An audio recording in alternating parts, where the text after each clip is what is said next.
வணக்கம், நான் உங்கள் தமிழன்சுபாஷ். 2023 முதல் காணொளியாக இந்த காணொளி பதிவேற்றப்படுகின்றது. வருடத்தின் முதல் நாளில் சென்ற திருத்தலத்தின் சிறப்பை கூறுவதே இந்த காணொளியாகும். அந்த வகையில் இன்று நாம் தரிசிக்கும் திருத்தலம் அவினாஷிலிங்கேஸ்வரர். அதுக்கு முன்னாடி நம்ம சேனலை இதுவரைக்கும் சப்ஸ்கிரைப் பண்ணலனா கீழே இருக்க சப்ஸ்கிரைப் பட்டனை கிளிக் பண்ணிக்கோங்க. கூடவே இருக்கிற பெல் ஐக்கானையும் கிளிக் பண்ணிக்கோங்க. அப்பதான் நாம பதிவேற்றம் பண்ற காணொளி உங்களுக்கு உடனுக்குடன் கிடைக்கும். சைவ சமய குறவர்களால் பாடப்பெற்ற கொங்கு நாட்டு தேவார தலங்களில் சிறப்பு பெற்றது தட்சிண வாரணாசி எனும் அவினாசி.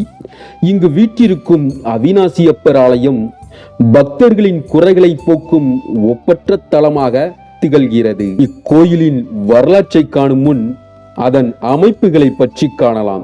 ஆலயத்தின் வெளியில் இருந்து பார்த்தால் கம்பீரமாக இரட்டை கோபுரங்கள் அருகருகே உள்ளன.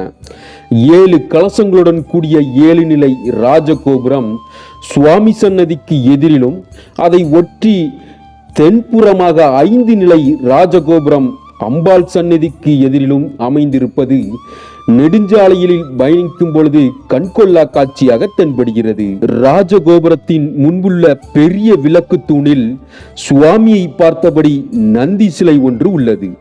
அதன் அருகே வாயை பிளந்தபடி ஒரு முதலையும், அதன் வாயிலிருந்து ஒரு சிறுவன் வெளிவரும் காட்சியும் அமைந்துள்ளது. சிவனுக்கு எதிரே நந்தி.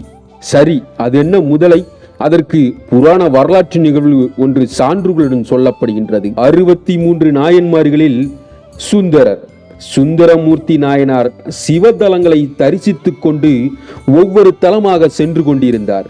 அப்பொழுது குறிப்பிட்ட இந்த தலத்தின் வழியாக வந்து கொண்டிருந்தார். அப்போது அந்த ஊரின் தெரு ஒன்றில் ஒரு வீட்டில் சிறுவனுக்கு பூணூல் அணிவிக்கும் விழா ஒன்று நடைபெற்று கொண்டிருந்தது. இன்னொரு வீட்டில் இறப்பு நிகழ்ந்ததற்கான அழுகை ஓலம் ஒன்று கேட்டுக்கொண்டிருந்தது.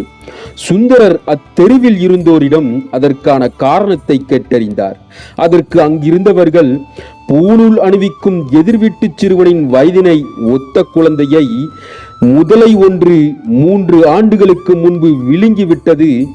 அக்குழந்தை இருந்திருந்தால் அதற்கும் இதுபோல் பூணூல் அணிவிக்கும் விழா நடைபெற்றிருக்குமோ என்று எண்ணி பிள்ளையை இழந்த சோகத்தை பெற்றோர்கள் வெளிப்படுத்திக் கொண்டிருக்கின்றனர் என்று தெரிவித்தனர். அச்சமயம் சுந்தரர் அங்கு வருகை தந்ததை அறிந்து இறந்த குழந்தையின் பெற்றோர் தங்கள் கண்ணீரை துடைத்து சோகத்தை வெளியே காட்டிக்கொள்ளாமல் சுந்தரரின் திருவடிகளில் வீழ்ந்து வணங்கி அவரை வரவேற்றினர். உண்மையை உள்ளத்தால் உணர்ந்து கொண்ட சுந்தரர் அந்த தாய் தந்தையரின் துன்பத்தை துடைக்க திருவுள்ளம் கொண்டார். குழந்தையை பறி கொடுத்தவர்களிடம் இறைவன் கருணை மிக்கவன் என்று பேரருளால் எல்லா அற்புதங்களும் நடக்கும், கவலையை விடுங்கள் என்று கனிவுடன் கூறி முன்பு சிறுவனை முதலை விழுங்கிய குளக்கரைக்கு அழைத்து சென்றார் சுந்தரர். கரைக்கால் முதலையை பிள்ளையை தரச் சொல்லு காலனே என்று சிவனிடம் உருகி வேண்டினார். 10 பதியங்களை பக்தி பரவசத்துடன் அவர் பாடி முடித்ததும் அங்கு ஒரு அதிசயம் நிகழ்ந்தது. சிவனருளால் வறண்டிருந்த குளத்தில் நீர் நிரம்பியது. நீருக்குள் இருந்து முதலை வெளிப்பட்டது. முதலை வாயை திறக்க அதன் உள்ளிருந்து 3 ஆண்டுகளுக்கு முன்பு விழுங்கிய சிறுவன் இளம் வயது கொண்டு வளர்ச்சியுடன் வெளிப்பட்டான். பிள்ளையின் பெற்றோரும் மற்றொரு அளவில்லா ஆனந்தம் கொண்டனர். அவர்கள் இறைவனின் கருணையும் சுந்தரரின் பக்தியையும் எண்ணி மெய் சிலிர்த்து ஆனந்த கண்ணீர் வடித்து கை தொழுந்தனர். பின்னர் அச்சிறுவனை அவனது பெற்றோர்கள் வீட்டுக்கு அழைத்து சென்று அவனுக்கும் பூணூல் அணிவிக்கும் மங்கள விழாவை செய்து வைத்தனர். சோழர்களும் பாண்டியர்களும் கட்டிய மண்டபங்களை கடந்து சன்னதிக்கு சென்றால் அற்புதம் நிகழ்த்திய இறைவன் சுயம்புலிங்கமாக அருளை அள்ளி வழங்குகிறார். இவர் அவினாசியப்பர் என்றும் அவினாஷிலிங்கேஸ்வரர் என்றும் போற்றப்படுகிறார். விநாசம் என்றால் அழிவு என்று பொருள், அவினாசி என்றால் அழிவில்லாதவர் என்று பொருள். அவரது பெயராலே ஊரும் ஊரின் பெயராலே இறைவனும் வழங்கப்படுவது அற்புதம்.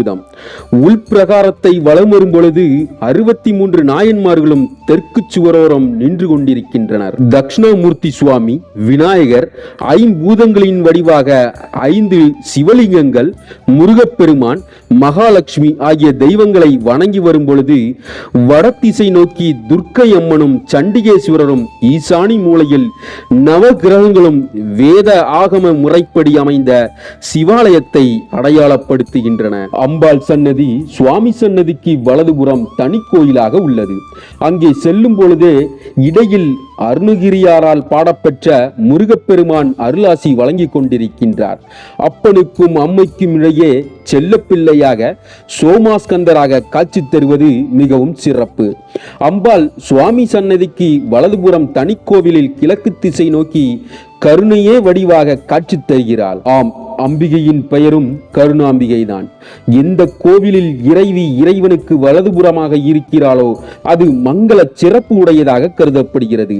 ஆம், இங்கு இருக்கும் பார்வதி தேவி பாதிரி மரத்தின் கீழ் தவம் செய்து இறைவனின் வலதுபுற பேச்சினை பெற்றாள் என்பது புராணம் புகழ்கிறது. இத்திருக்கோவிலின் வெளிச்சுவற்றில் தலவிருச்சமாக ஒரு பாதிரி மரம் இருக்கின்றது.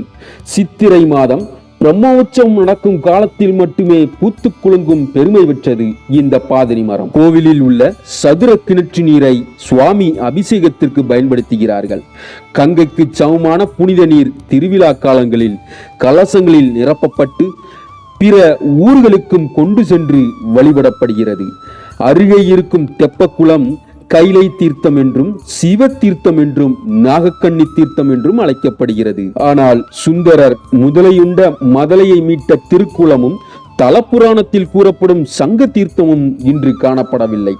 ராஜகோபுர வாயிலில் வடதிசை நோக்கி இருக்கும் செல்வ கணபதியும் காசிக்கு நிகராக இங்கே இருக்கும் காலபைரவரும் வசிஷ்டரும் சனி தோஷம் நீக்கிய அனுக்கிரக சனி பகவானும் இங்கே சிறப்பானவர்களாக வழங்கப்படுகின்றனர். அதே போல ஐம்பொன்னாலான நடராஜர் மிகவும் பிரசித்தி பெற்றவராக விளங்குகிறார். இத்திருத்தலத்தில் நுழைவாயிலின் 2 பக்கமும் நர்த்தன கணபதி சிற்பங்கள் இங்கே காட்சியளிக்கின்றன.